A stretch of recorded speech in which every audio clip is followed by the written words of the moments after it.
Assalamualaikum warahmatullahi wabarakatuh. Assalamualaikum Pak Sparta, selamat malam teman-teman semua. Kami dari kelompok 7 ingin membahas tentang bab 2 yaitu Risk of Financial Institution. Kelompok kami terdiri dari saya sendiri, Nadia Syahda Farinka dengan NIM 2020 1211040. Lalu ada Noval Yasardipa Negara dengan NIM 2020 1211048.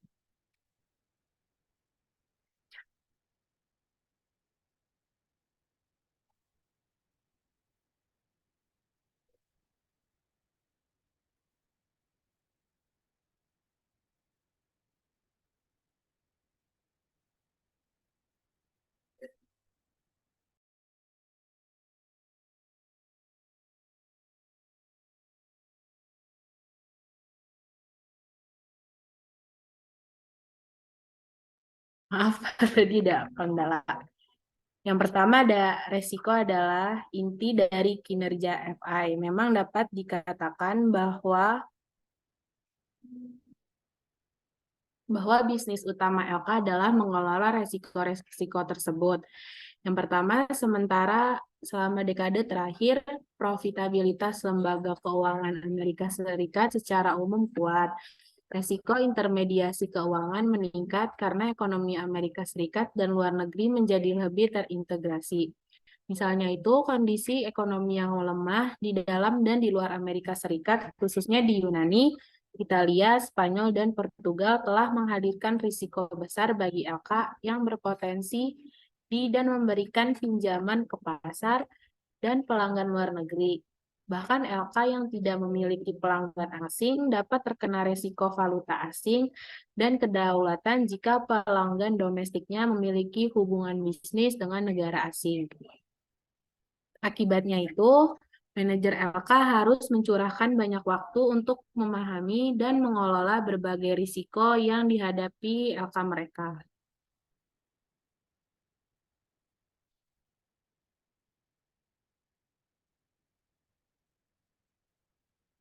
Yang pertama ada risiko bunga. Bab 1 membahas transformasi aset sebagai fungsi kunci khusus LK. Transformasi aset tersebut melibatkan FI membeli sekuritas atau aset utama dan menerbitkan sekuritas atau kewajiban sekunder untuk mendanai pembelian aset. Sekuritas primer yang dibeli oleh LK seringkali memiliki karakteristik maturitas dan likuiditas yang berbeda dari sekuritas sekunder yang dijual oleh LK. Dalam ketidaksesuaian jatuh tempo aset dan liabilitas sebagai bagian dari fungsi transformasi aset mereka, LK berpotensi risiko suku bunga. Berikut ada contoh tentang suku bunga.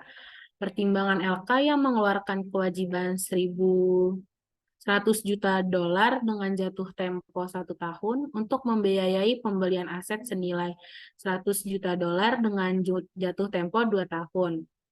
Di sini menunjukkan bahwa garis waktunya sebagai berikut. Kewajiban dan ada aktiva yang bernilai sebesar 100 juta dolar. Dalam garis waktu ini, FI dapat dilihat sebagai pendanaan pendek. Artinya itu, jatuh tempo kewajibannya lebih kecil dari jatuh tempo asetnya. Misalkan, biaya dana atau kewajiban untuk LK adalah 9% per tahun dan pengembalian aset adalah 10% per tahun. Selama tahun pertama, FI dapat mengunci spread keuntungan sebesar 1%, 1% dari 10% dikurang 9%. Dikalikan 100 juta dolar dengan meminjam jangka pendek selama 1 tahun dan meminjamkan jangka panjang selama 2 tahun. Jadi, labanya itu adalah 1 juta dolar. 1 juta dolar itu didapat dari 0,01 dikali 100 juta dolar. Namun keuntungan untuk tahun kedua tidak pasti. Jika tingkat suku bunga tidak berubah, FI bisa membiayai kembali kewajibannya pada 9% dan mengunci keuntungannya sebanyak 1% atau 1 juta dolar untuk tahun kedua juga. Namun selalu ada risiko bahwa suku bunga akan berubah antara tahun pertama dan tahun kedua. Jika suku bunga naik dan FI dapat meminjam kewajiban 1 tahun baru hanya sebesar 11% di tahun kedua. Keuntungannya itu menyebar di tahun kedua. Tahun sebenarnya negatif, yaitu 10% dikurang 11% jadinya itu minus 1%, yaitu kerugian FI.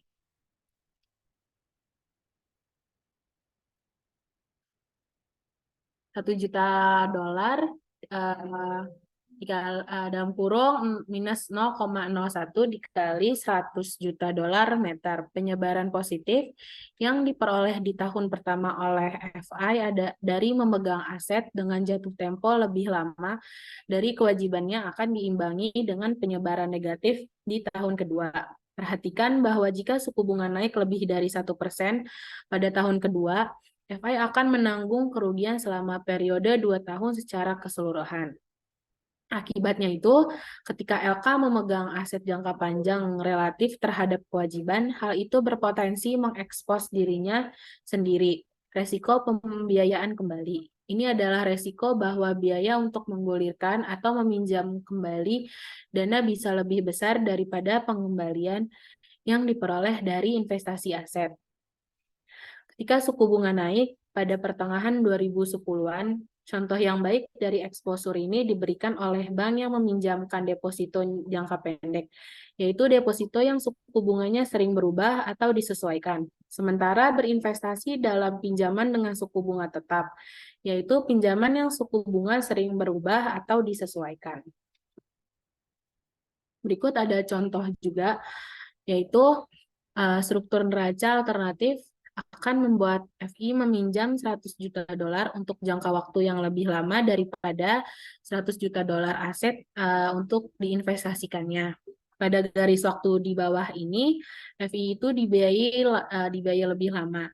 Jatuh tempo kewajibannya lebih lama dari jatuh tempo asetnya. Dengan menggunakan contoh serupa, misalkan FI meminjam dana sebesar 9% per tahun selama 2 tahun dan menginvestasikan dana tersebut dalam aset yang menghasilkan 10% selama 1 tahun. Berikut contoh grafiknya. Dalam hal ini, FI juga terkena resiko suku bunga. Dengan memegang aset jangka pendek relatif terhadap kewajiban, ia menghadapi ketidakpastian tentang tingkat bunga di mana ia dapat menginvestasikan kembali dana pada periode kedua. Seperti sebelumnya, FI mengunci split laba 1 tahun sebesar 1% atau 1 juta dolar. Pada akhir tahun pertama, aset yang jatuh tempo dan dana yang telah dipinjam selama 2 tahun harus diinvestasikan kembali. Misalkan itu, suku bunga turun antara tahun pertama dan kedua sehingga pada tahun kedua pengembalian 100 juta dolar yang diinvestasikannya dalam aset baru 1 tahun adalah 8%. FI akan mengalami kerugian atau split negatif. Pada tahun kedua sebesar 1%, yaitu pengembalian aset 8% dikurang biaya dana 9%. FI kehilangan 1 juta dolar.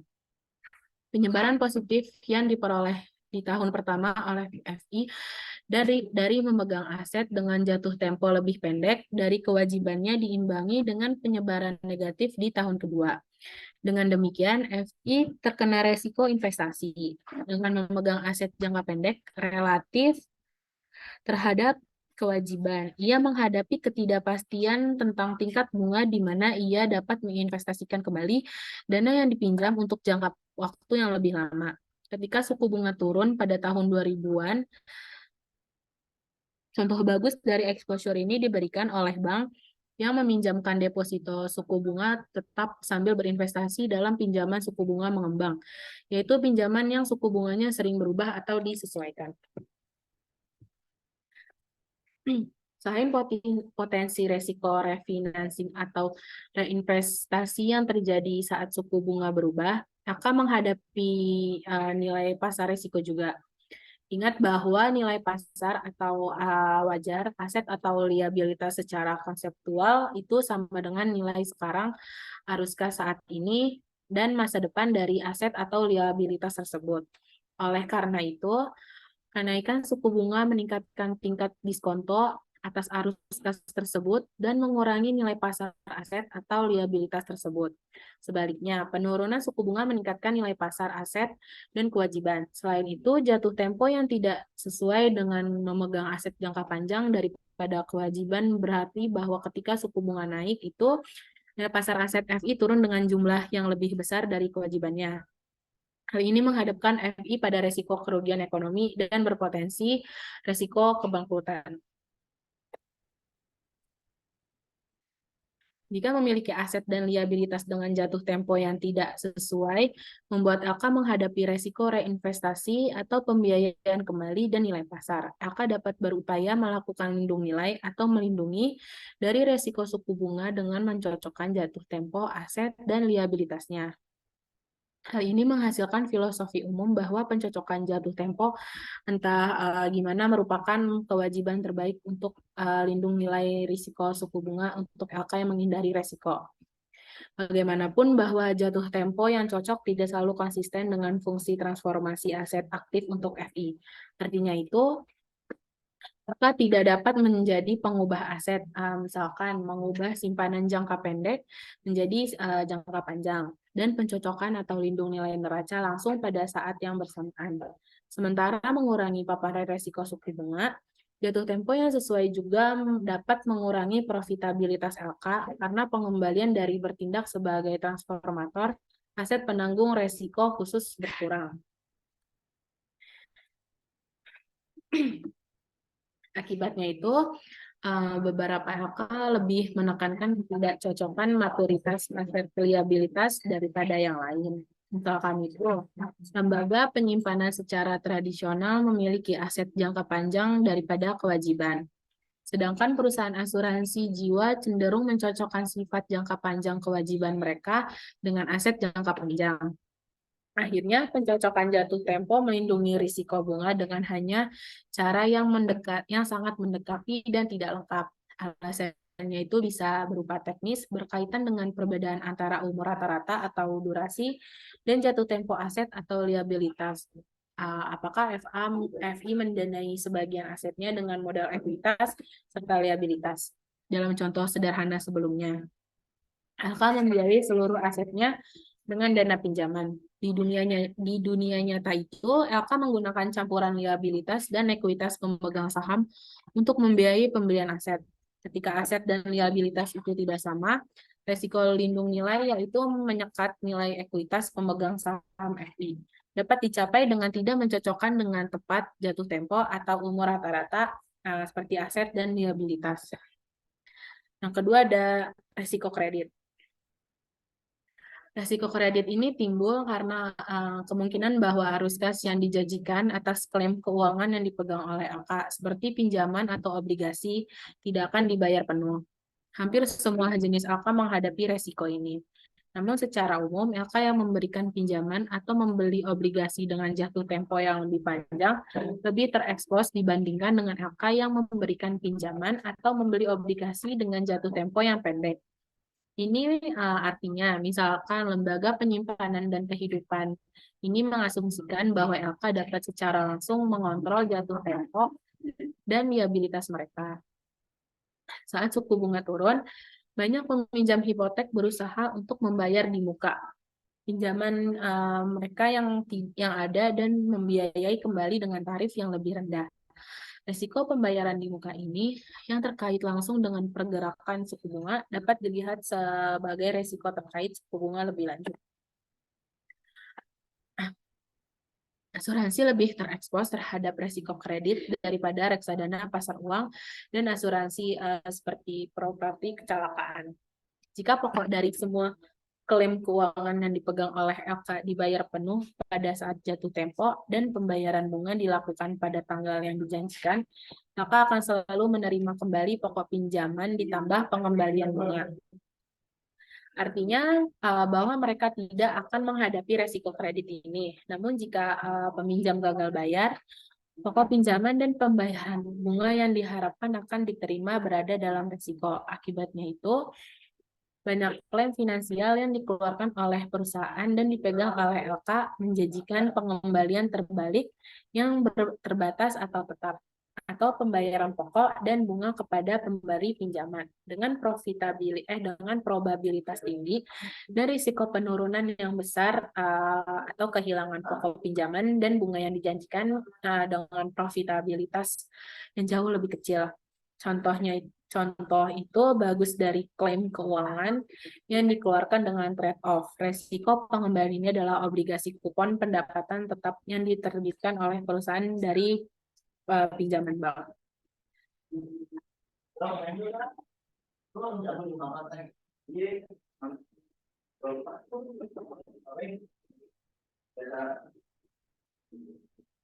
Dalam kedua kasus tersebut, FI yang memegang klaim ini sebagai aset mendapatkan kupon obligasi atau bunga yang dijanjikan atas pinjaman jika tidak terjadi gagal bayar peminjam. Namun jika terjadi wan prestasi, FI tidak mendapatkan bunga atas aset tersebut dan dapat kehilangan seluruh atau sebagian pinjaman pokoknya. Tergantung pada kemampuannya untuk mengklaim beberapa aset peminjam melalui proses hukum, kebangkrutan, dan kepailitan. Oleh karena itu, peran utama LK melibatkan penyaringan dan pemantauan permohonan pinjaman untuk memastikan bahwa LK mendanai pinjaman yang paling layak kredit. LK yang memegang klaim ini sebagai aset mendapatkan kupon obligasi atau bunga yang dijanjikan atas pinjaman tidak terjadi gagal bayar peminjam. Namun jika terjadi wan prestasi, FI tidak mendapatkan bunga atas aset tersebut dan dapat kehilangan seluruh atau sebagian pinjaman pokok, tergantung pada kemampuannya untuk mengklaim beberapa aset oleh peminjam melalui proses hukum kebangkrutan dan kepailitan. Oleh karena itu, peran utama LK sendiri ini melibatkan penyaringan dan pemantauan permohonan pinjaman untuk memastikan bahwa LK mendanai pinjaman yang paling layak kredit.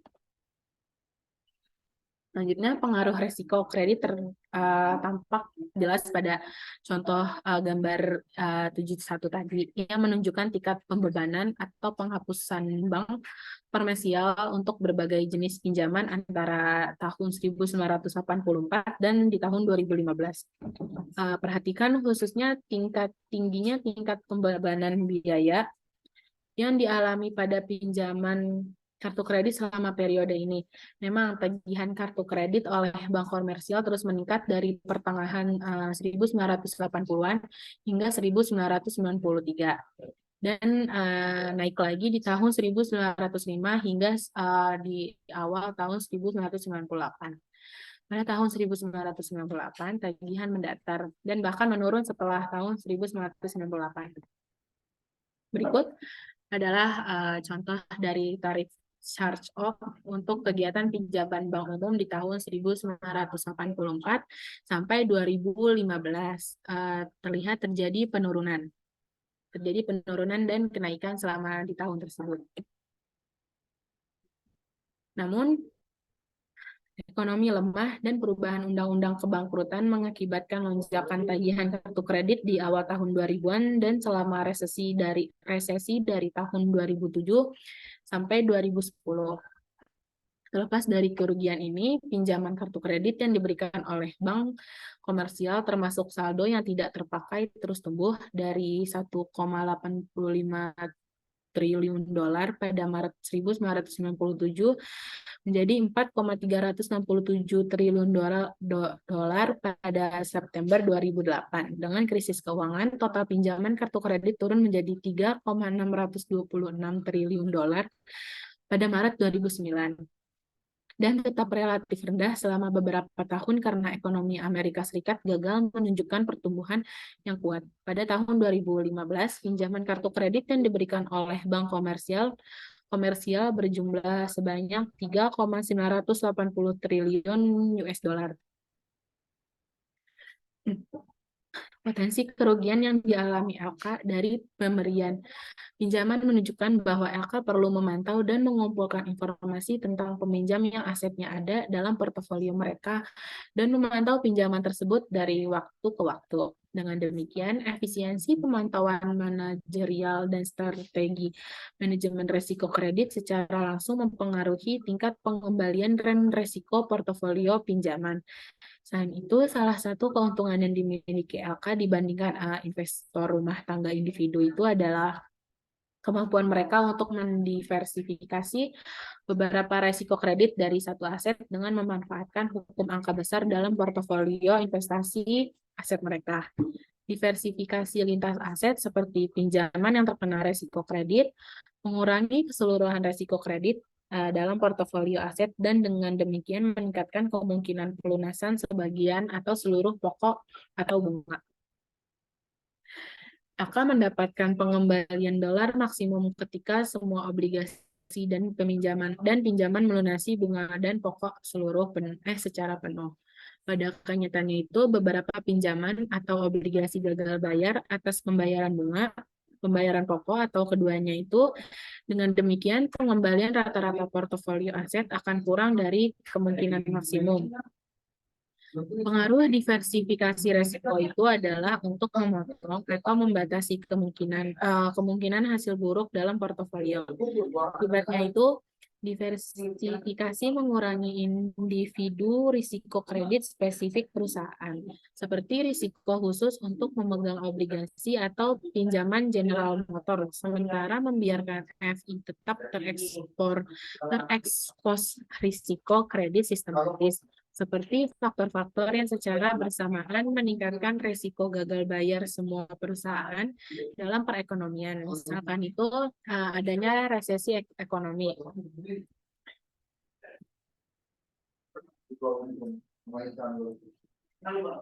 Selanjutnya ada resiko likuiditas.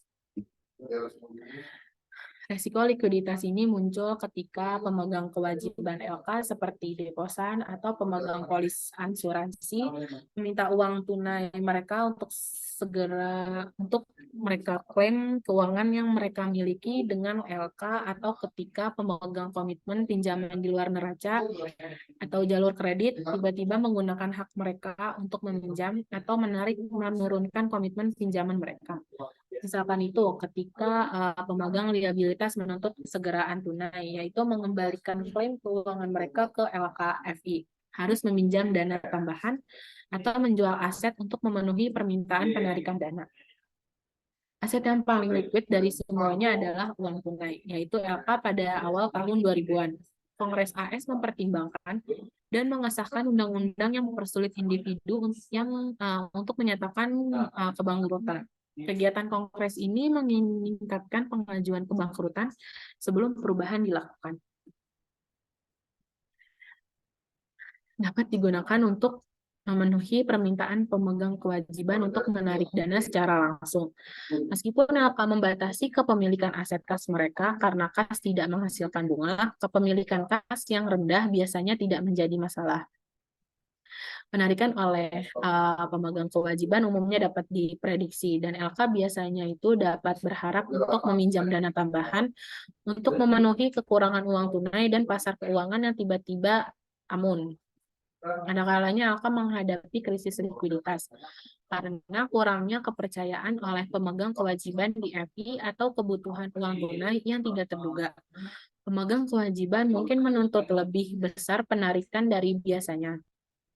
Ketika semua atau banyak LK menghadapi permintaan uang tunai yang sangat besar, biaya dana tambahan yang dibeli atau dipinjam meningkat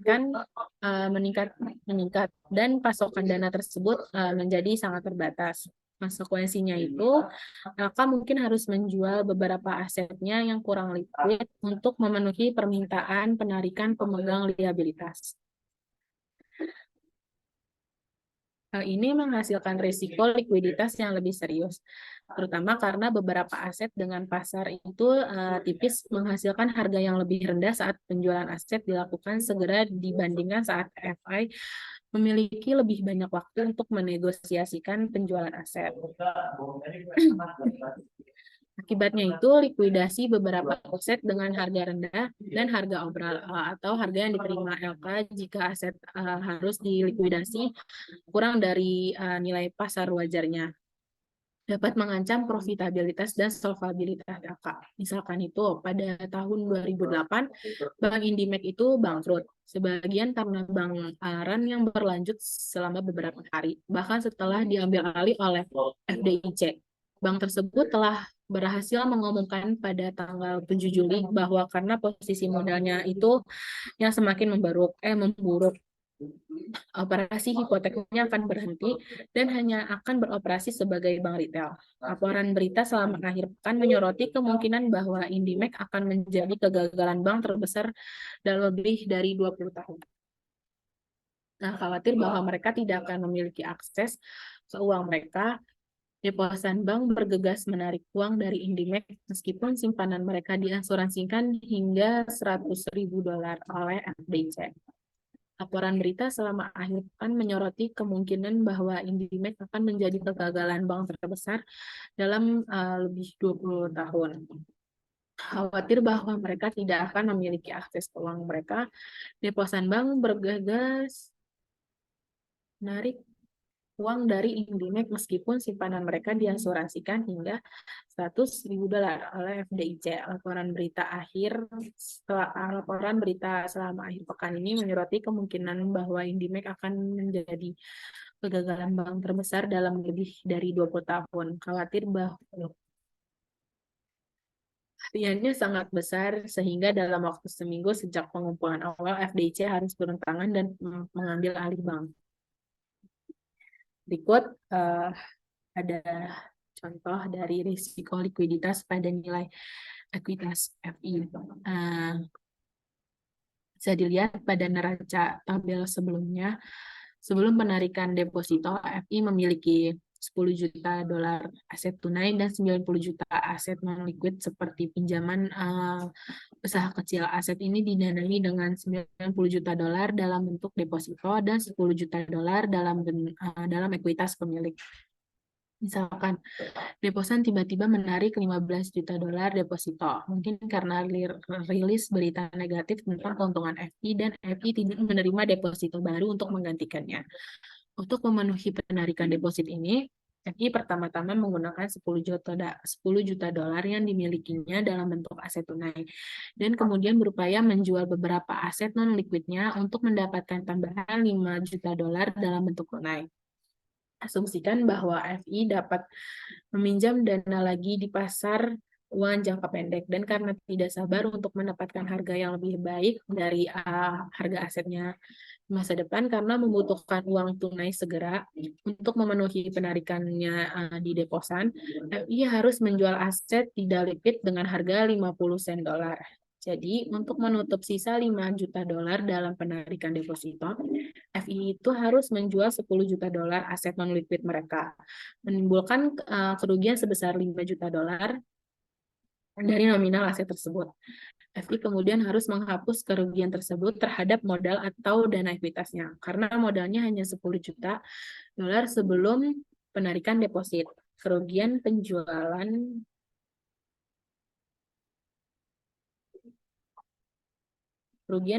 aset sebesar $5 juta membuat FI hanya memiliki ekuitas sebesar $5 juta saja, menimbulkan kerugian sebesar $5 juta dari nilai nominal aset tersebut. FI kemudian harus menghapus kerugian tersebut terhadap modal atau dana ekuitasnya.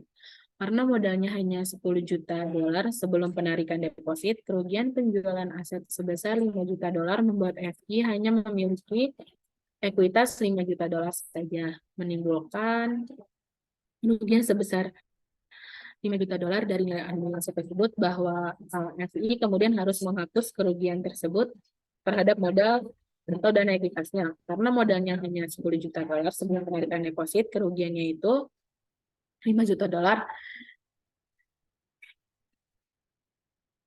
Nah, berikut tabel neraca yang sudah dijelaskan tadi, bahwa sebelum penarikan itu aktifanya itu aset tunai sebesar $10 juta, aset tidak liquidnya itu $90 juta, ditambah jadi $100 juta. Untuk liabilitas atau ekuitas itu FI menyetorkan sebesar $90 juta dan ekuitasnya menjadi $10 juta Setelah penarikan itu, aset tunai yang untuk FI itu nol. Aset dia liquidnya itu 80 juta dolar, liabilitas ekuitasnya itu depositonya $75, ekuitasnya $5. LK semakin menyadari bahwa baik investasi asing langsung maupun investasi portofolio asing dapat memperluas manfaat operasional dan keuangan yang tersedia dari investasi domestik murni. Dengan demikian, dana pensiun AS yang memiliki sekitar 5% aset mereka dalam sekuritas asing pada awal 1990-an sekarang memiliki lebih dari 13% aset mereka dalam sekuritas asing. Pada saat yang sama itu, banyak bank besar AS, bank investasi, dan reksadana menjadi lebih berorientasi global. Sejauh ini pengembalian investasi domestik dan asing berkolerasi tidak sempurna. Ada potensi keuntungan bagi mereka yang memperluas kepemilikan aset dan pendanaan kewajibannya di luar batas domestik. Selanjutnya akan dibacakan oleh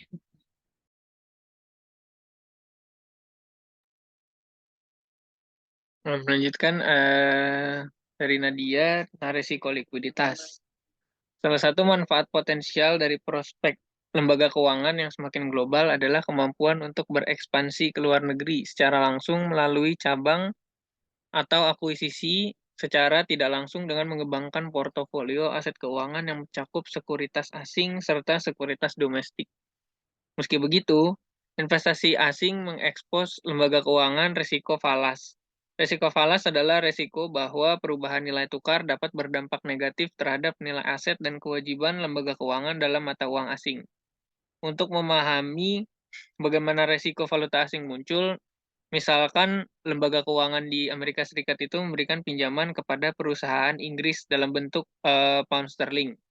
Jika pound Inggris terdepresiasi nilainya relatif terhadap dolar Amerika Serikat, pembayaran pokok dan bunga yang diterima oleh investor AS akan didevaluasi dalam dolar. Memang jika pound Inggris jatuh cukup jauh selama periode investasi, ketika arus kas dikonversi kembali menjadi dolar, pengembalian keseluruhan bisa menjadi negatif. Next.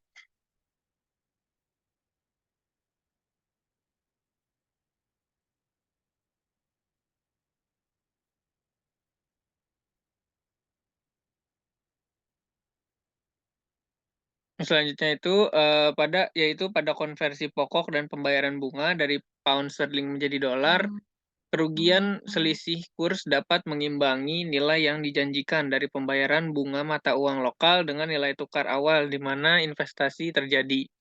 Secara umum, lembaga keuangan dapat memiliki aset dalam mata uang asing dan atau menerbitkan kewajiban luar negeri.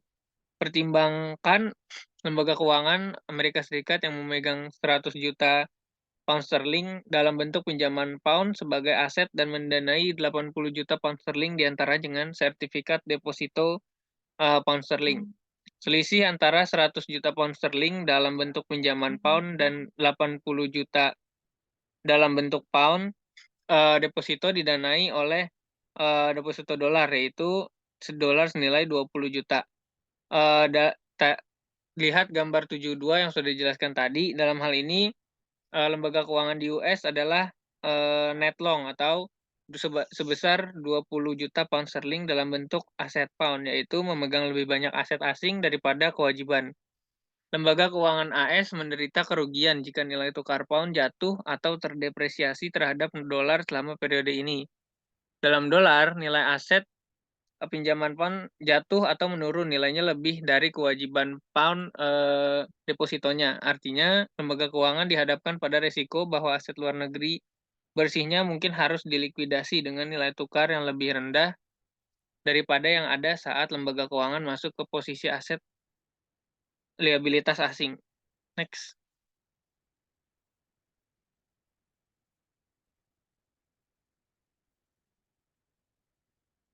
Sebaliknya, lembaga keuangan dapat memiliki 20 juta pound sterling lebih banyak kewajiban pound daripada aset.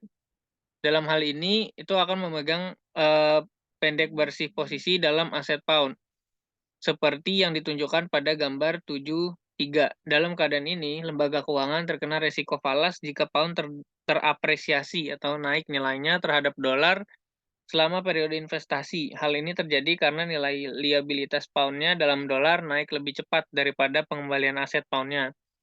Konsekuensinya adalah kira-kira dilindung nilai atau melakukan hedging. Lembaga keuangan harus mencocokkan aset dan kewajibannya dalam setiap mata uang asing. Perhatikan bahwa lembaga keuangan sepenuhnya melakukan hedging hanya jika kita mengasumsikan bahwa ia memiliki aset dan kewajiban luar negeri dengan jatuh tempo yang persis sama.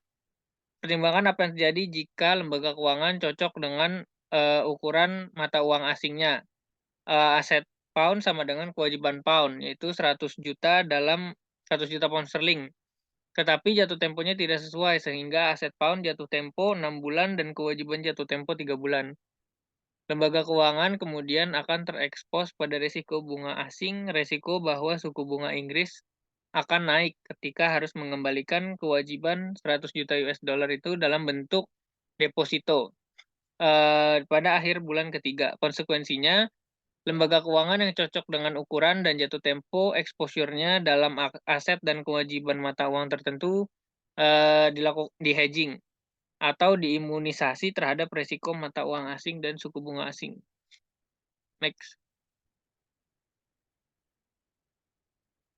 Nah, selanjutnya resiko negara atau kedaulatan. Nah, sebelum masuk ke resiko negara atau kedaulatan, mungkin menambahkan contoh risiko likuiditas yang pernah dialami di Indonesia itu adalah pada tahun 98 ketika krisis moneter, salah satu bank besar yaitu Bank BCA itu mengalami crash. Jadi kan risiko likuiditas itu kan timbul pada saat pemegang utang lembaga keuangannya kayak penabung atau pemegang polis asuransi itu tiba-tiba menarik uang mereka sehingga bank itu mengalami kekurangan aset liquidnya.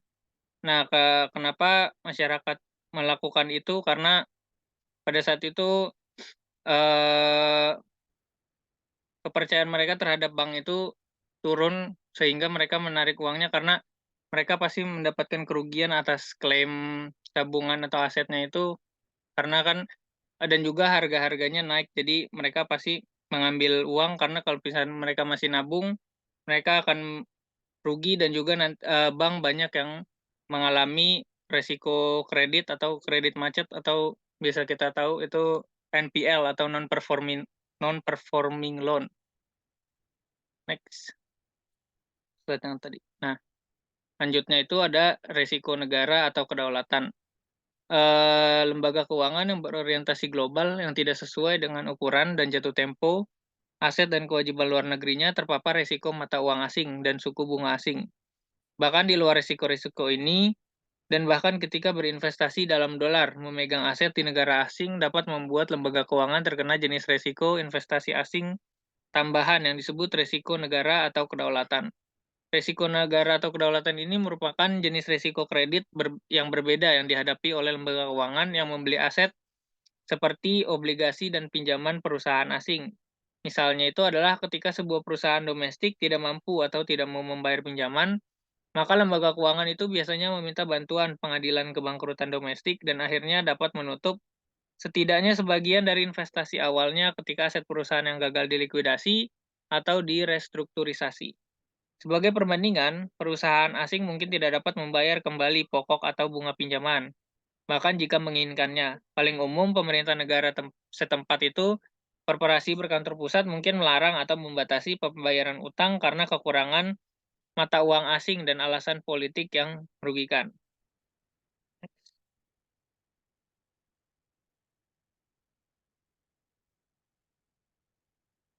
Misalnya pada tahun 2001, pemerintah Argentina yang telah mematok peso sebagai mata uang mereka terhadap dolar dengan basis 1:1 sejak awal 1990-an harus gagal membayar utang pemerintahannya terutama karena peso yang dinilai terlalu tinggi dan dampak buruknya memiliki pada ekspor dan pendapatan mata uang asing.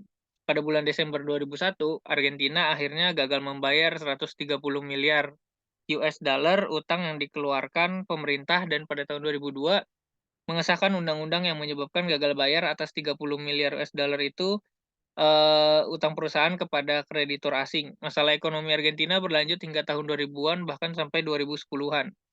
Pada bulan September 2003, Argentina gagal membayar pinjaman sebesar 3 miliar US dollar kepada IMF, dan pada awal tahun 2015, Argentina masih meminta penangguhan untuk menerima potongan sebesar 65% dari pokok obligasi.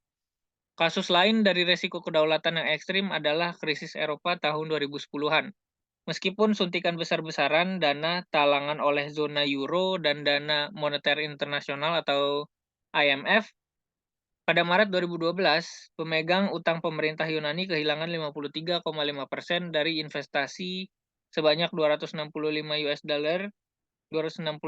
US dollar mereka karena Yunani merestrukturisasi sebagian besar utang negaranya. Restrukturisasi menghasilkan default utang negara terbesar yang pernah ada.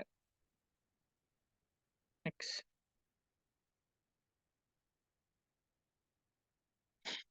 Dalam hal terjadi pembatasan, penjadwalan ulang, atau larangan langsung atas pembayaran kewajiban utang oleh pemerintah yang berdaulat, pemegang klaim lembaga keuangan hanya memiliki sedikit, jika ada, jalan lain ke pengadilan kebangkrutan lokal atau pengadilan gugatan perdata internasional. Pengungkit utama yang tersedia bagi lembaga keuangan untuk memastikan atau meningkatkan probabilitas dan jumlah pembayaran adalah kendalinya atas pasokan pinjaman atau dana ke negara di mana masa mendatang. Khawatirnya, namun pengaruh seperti itu mungkin sangat lemah dalam menghadapi mata uang dan pemerintahan negara yang ambruk. Next.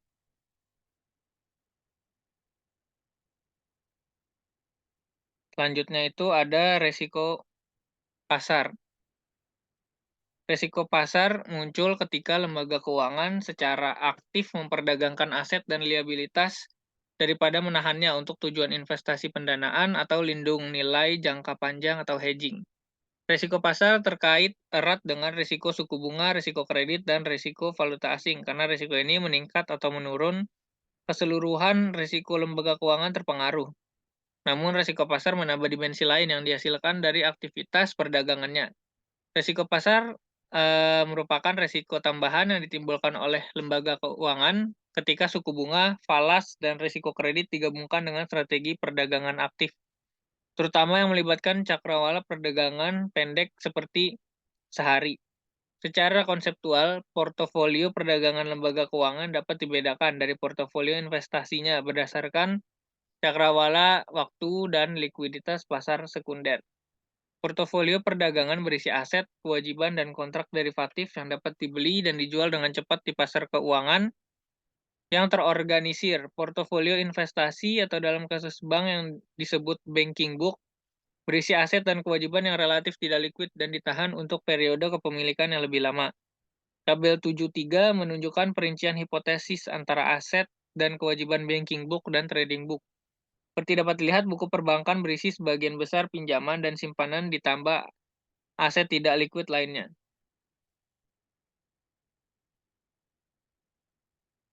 Next.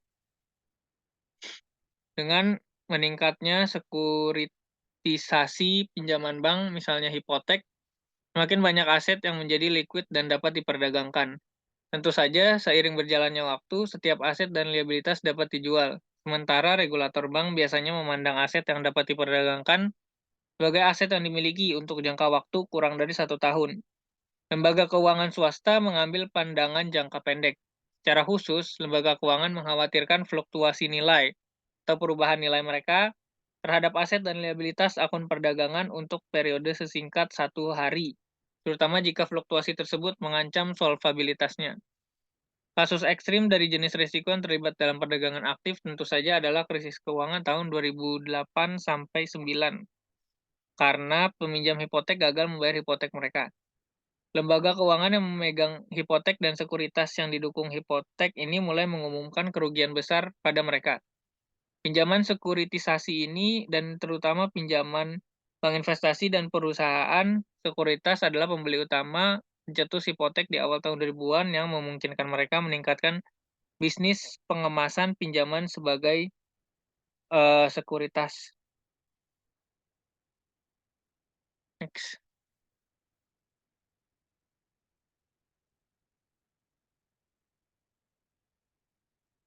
Karena peminjam hipotek gagal membayar hipotek mereka, pasar hipotek sekuritisasi membeku dan lembaga keuangan dibiarkan memegang aset yang beracun ini dengan nilai pasar yang sangat berkurang. Bank investasi sangat terpukul dengan kerugian besar pada hipotek dan sekuritas yang mendukung mereka. Pada hari Senin 15 September, Lehman Brothers mengajukan kebangkrutan. Merrill Lynch dibeli oleh Bank of America, AIG, atau salah satu perusahaan asuransi terbesar di dunia. Bertemu dengan regulator federal dan untuk mendapatkan uang tunai yang sangat dibutuhkan. Dan Washington Mutual atau lembaga tabungan terbesar di Amerika Serikat diakuisisi oleh JP Morgan Chase. Perasaan firasat mencengkram Wall Street Dow turun lebih dari 500 poin. Penurunan terbesar dalam lebih dari 7 tahun. Pasar saham dunia mengalami perubahan nilai yang sangat besar karena investor mencoba memilah siapa yang mungkin bertahan. Pasar dari Rusia hingga Eropa terpaksa menghentikan perdagangan karena harga saham anjlok. Menjelang pertengahan September, pasar keuangan membeku dan bank berhenti meminjamkan satu sama lain dengan harga yang sangat tinggi. Bank yang merupakan pedagang aktif menghadapi resiko pasar yang ekstrim.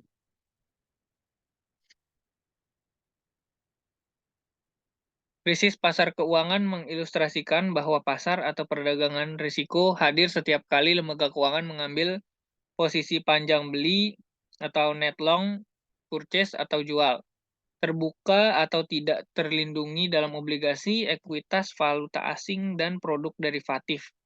Dan harga berubah ke arah tertentu berlawanan dengan yang diharapkan.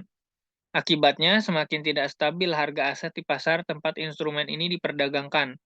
Semakin besar resiko pasar yang dihadapi oleh lembaga keuangan yang mengadopsi posisi perdagangan terbuka, ini mengharuskan manajemen lembaga keuangan dan regulator untuk menetapkan kontrol untuk membatasi posisi yang diambil oleh pedagang serta mengembangkan model untuk mengukur eksposur resiko pasar dari lembaga keuangan setiap hari.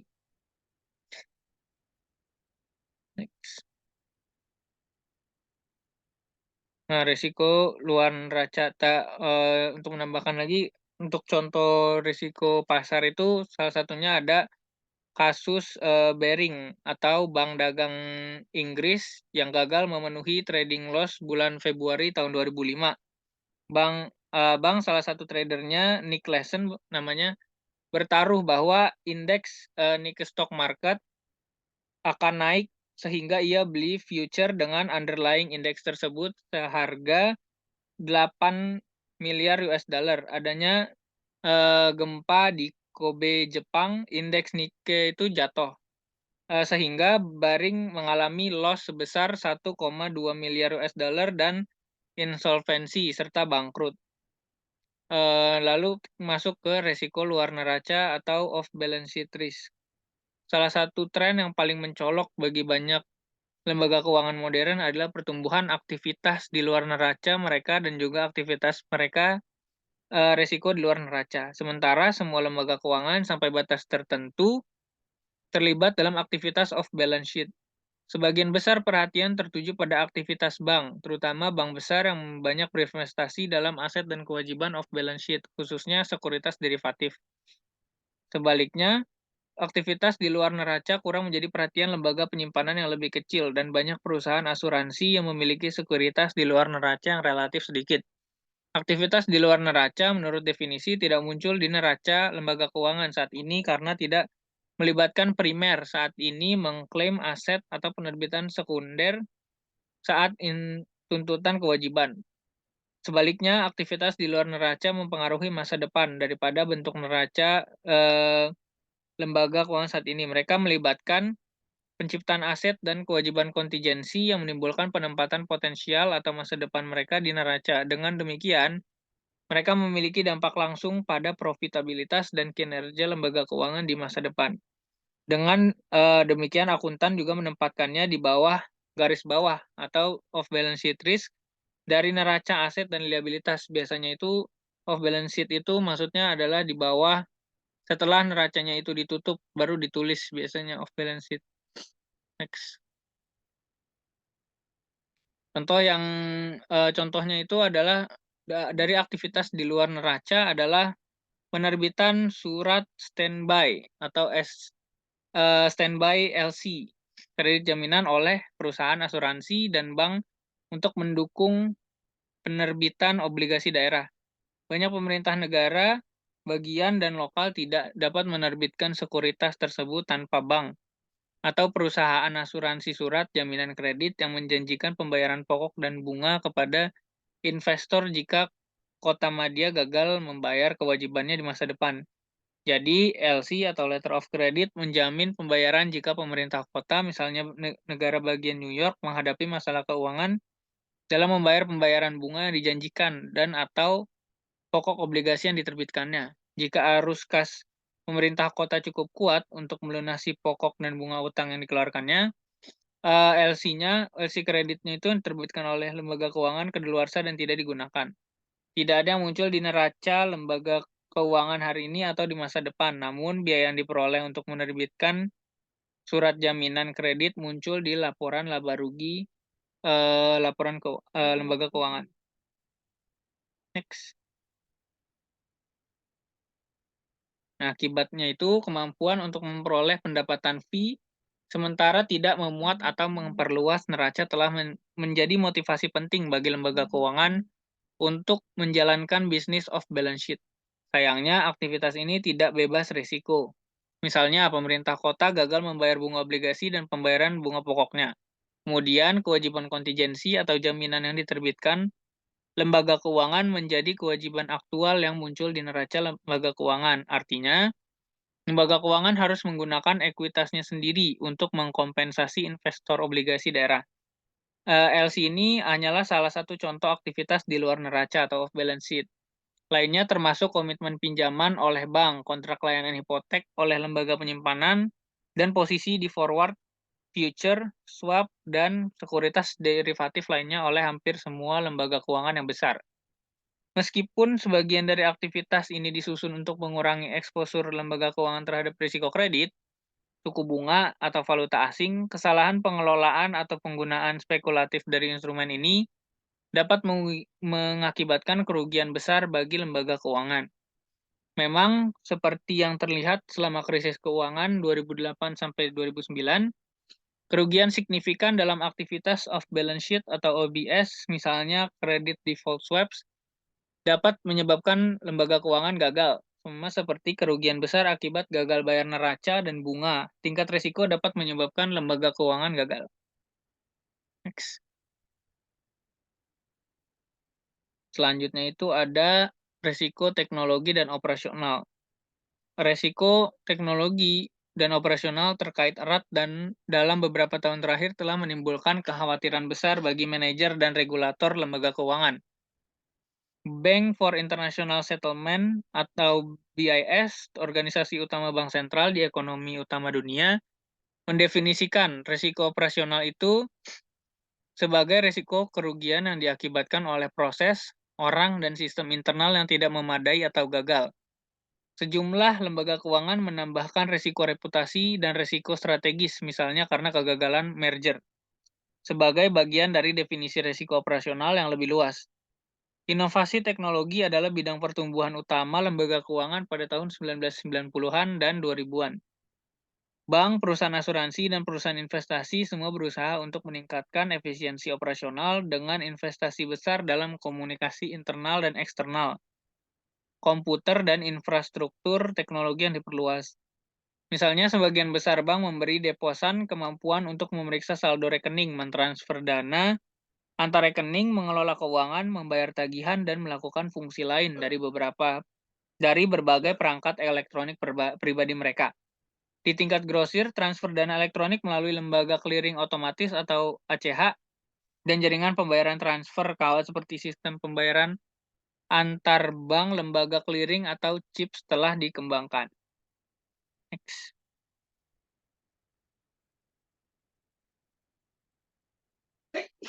Memang tujuan utama perluasan teknologi adalah untuk menurunkan biaya operasi, meningkatkan keuntungan, dan menangkap pasar baru untuk lembaga keuangan.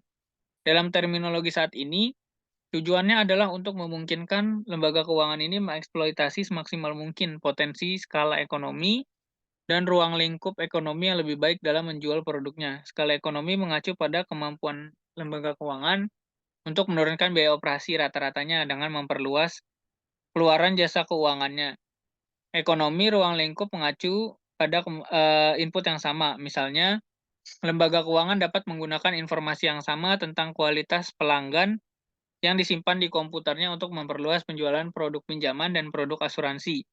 Artinya, informasi yang sama, misalnya usia, pekerjaan, ukuran keluarga, pendapatan, dan dapat mengidentifikasi calon nasabah pinjaman dan asuransi jiwa. Next. Risiko teknologi terjadi ketika investasi teknologi tidak menghasilkan penghematan biaya yang diantisipasi dalam bentuk ekonomi skala atau ruang lingkup. Diseconomies of scale misalnya muncul karena kelebihan kapasitas teknologi yang berlebihan dan atau inefisiensi organisasi dan birokrasi yang menjadi lebih buruk ketika lembaga keuangan ini bertambah besar. Diseconomy of scope muncul ketika lembaga keuangan gagal menghasilkan sinergi yang dirasakan atau penghematan biaya melalui investasi teknologi baru yang besar. Risiko teknologi dapat mengakibatkan kerugian besar dalam efisiensi persaingan lembaga keuangan dan pada akhirnya kegagalan jangka panjangnya. Demikian pula, keuntungan dari investasi teknologi dapat menghasilkan kinerja yang lebih unggul dari pesaing serta memungkinkan untuk mengembangkan produk baru dan inovatif. Next.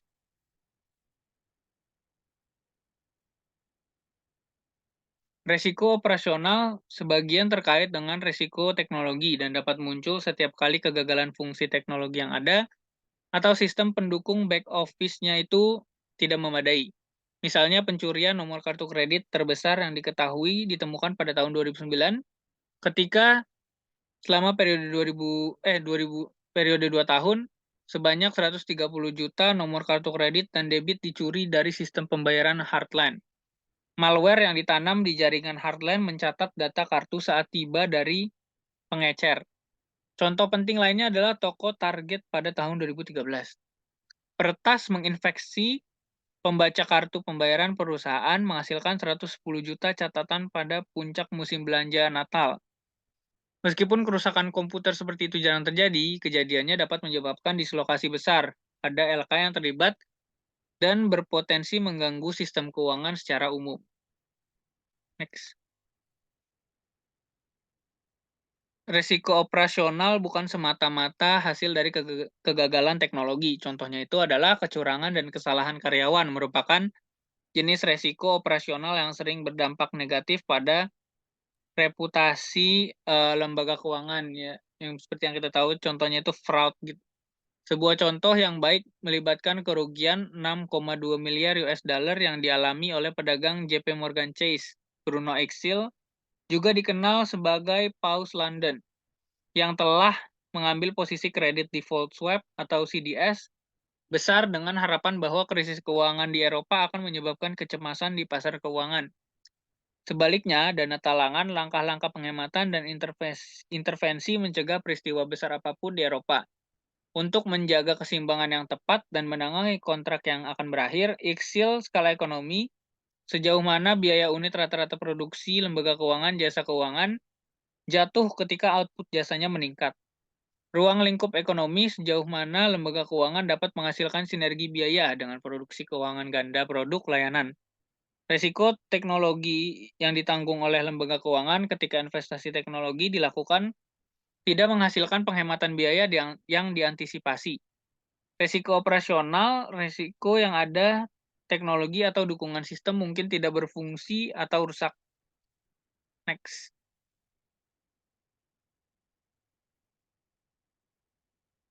Tetapi pasar CDS terlalu kecil dan jumlah yang diperdagangkan ICSIL terlalu besar untuk membiarkan JP Morgan beroperasi secara rahasia.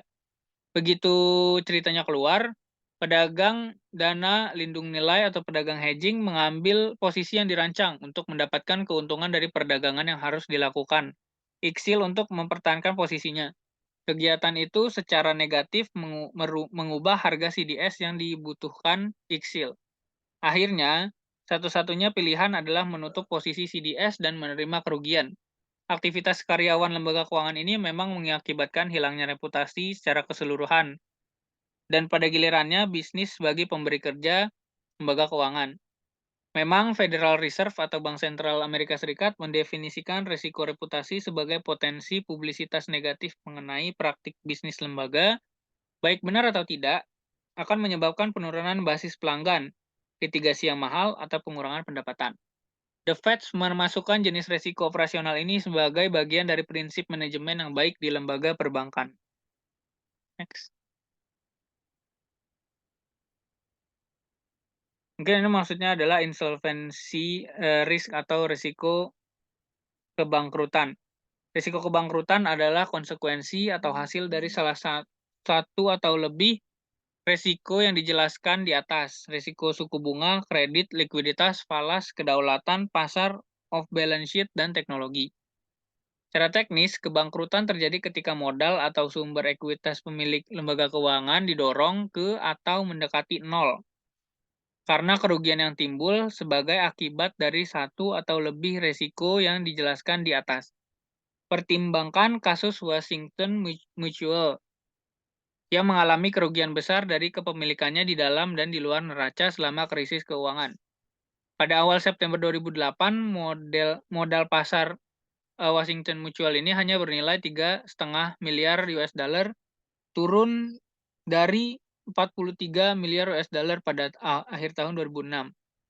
Pada bulan September 2008, bank tersebut mengambil alih FDIC dan dijual ke JP Morgan Chase. Sebaliknya, pada Maret 2009, harga saham Citigroup turun hingga di bawah $1 per lembar dan bank yang pernah terbesar di Amerika Serikat hampir bangkrut, membuktikan bahwa beberapa bank terlalu besar untuk gagal. Citigroup menerima jaminan pemerintah yang substansial terhadap kerugian. Kerugian itu hingga 306 miliar US dollar. Dan suntikan uang tunai sebesar 20 miliar US dollar untuk mencegah kegagalan. Memang antara Oktober 2008 dan Desember 2009, lebih dari 700 bank telah menerima total 205 miliar US dollar dana pemerintah federal melalui program pembelian modal dalam upaya menopang perekonomian. Next.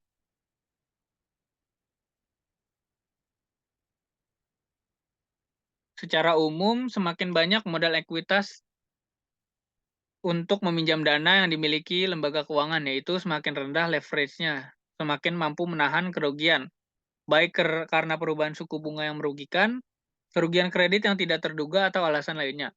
Oleh karena itu, baik manajemen maupun regulator lembaga keuangan berfokus pada permodalan dan kecukupan lembaga keuangan sebagai ukuran utama kemampuannya untuk tetap mampu membayar dan tumbuh dalam menghadapi banyak eksposur risiko.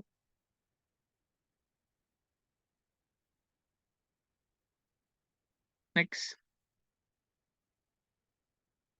Dengan demikian, pada beberapa rentang pergerakan suku bunga, risiko kredit, suku bunga, dan off-balance sheet berkorelasi positif.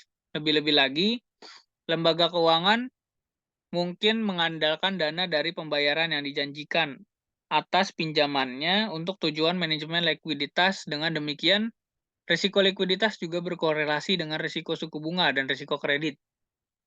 Ketidakmampuan pelanggan untuk melakukan pembayaran yang dijanjikan juga mempengaruhi pendapatan dan laba lembaga keuangan. Dan akibatnya, posisi ekuitas dan atau modalnya, dengan demikian setiap risiko dan interaksinya dengan risiko lainnya pada akhirnya mempengaruhi risiko kebangkrutan. Demikian pula perubahan nilai tukar mata uang asing dan perubahan suku bunga juga sangat berkorelasi. Ketika Federal Reserve mengubah suku bunga utama seperti suku bunga dana Fed melalui tindakan kebijakan moneternya, nilai tukar juga cenderung berubah. Akibatnya ekuitas atau posisi modalnya. Dengan demikian, setiap risiko dan interaksinya dengan risiko lainnya pada akhirnya mempengaruhi risiko kebangkrutan. Next.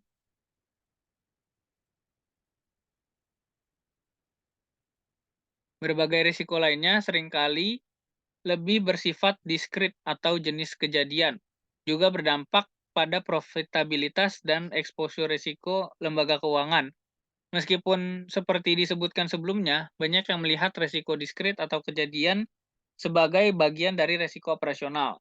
Resiko diskrit ini mungkin mencakup kejadian di luar lembaga keuangan, seperti perubahan mendadak dalam kebijakan regulasi.